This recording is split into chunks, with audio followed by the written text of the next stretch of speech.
અમારા વોર્ડમાં પીવાનું પાણી પૂરતું નથી આવતું. આવે છે તો ગંદુ આવે છે, લો પ્રેશરથી આવે છે. આજરોજ પાલિકાની સભામાં પાણીનો મુદ્દો વધારે ચાલ્યો. મિત્રો, જે પ્રમાણે અલગ અલગ કાઉન્સિલરો રજૂઆતો કરી, અલગ અલગ કાઉન્સિલરો દ્વારા ફરિયાદ પણ કરવામાં આવી કે અમારા વિસ્તારમાં પાણી નથી, અમારા વોર્ડમાં ગંદુ પાણી આવે છે, લો પ્રેશરથી આવે છે. તેવામાં એક કાઉન્સિલર તો નીચે બેસી ગયા, ફ્લોર પર બેસીને વિરોધ નોંધાવ્યો.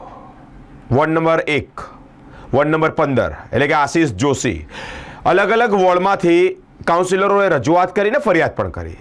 બાળુભાઈ સુરવે નીચે બેસી ગયા અને કહ્યું કે અમારા વોર્ડમાં પીવાના પાણીની સમસ્યાનું નિરાકરણ ક્યારે આવશે. સમજાવવામાં આવ્યા.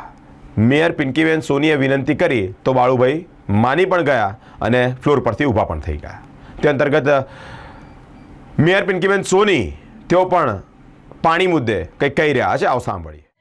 વડોદરા મહાનગરપાલિકાની સામાન્ય સભા, જેમાં મારા સૌ સાથી સભાસદશ્રીઓ દ્વારા પોતપોતાના વિસ્તારમાં નાગરિકોને પડતી મુશ્કેલી અથવા તો કોઈ સમસ્યા હોય તેના નિવારણ માટે ચર્ચા કરવામાં આવતી હોય છે.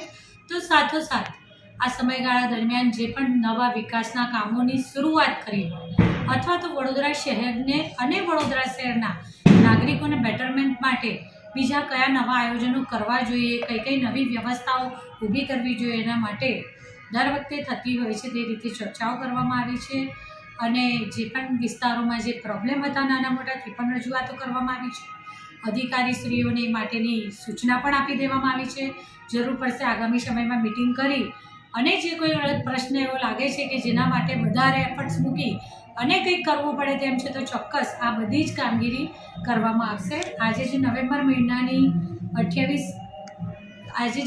મહિનાની સભા હતી તે 28/11/2024 ગુરુવારે સાંજના 5 કલાકે મળવા પર મુલતવી રાખી છે. તો સાથે સાથે ઓક્ટોબર મહિનાની જે સભા હતી તે પણ 28 તારીખને, નવેમ્બર મહિનાની 28 તારીખના રોજ, ગુરુવારના રોજ સાંજના 6 વાગે મળવા પર મુલતવી રાખવામાં આવી. વિપક્ષ નીચે બેસવાનું એમના મુદ્દાઓ સાંભળવામાં નથી આવતા.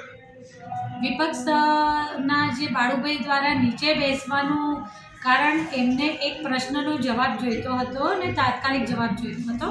એમના ચોક્કસ દરેકે દરેક મેં કહ્યું તેમ કે મારા સૌ સાથી સભાસદશ્રીઓ દ્વારા જેઓ પોતપોતાના વિસ્તારનું પ્રતિનિધિત્વ કરે છે તેમના વિસ્તારના પ્રશ્નો, સમસ્યાઓ અને વિકાસ માટે જરૂરી આયોજનો માટે આગામી ચર્ચા વિચારણા કરવાની આ પ્લાનિંગ કરતા હોય છે અમે સભામાં.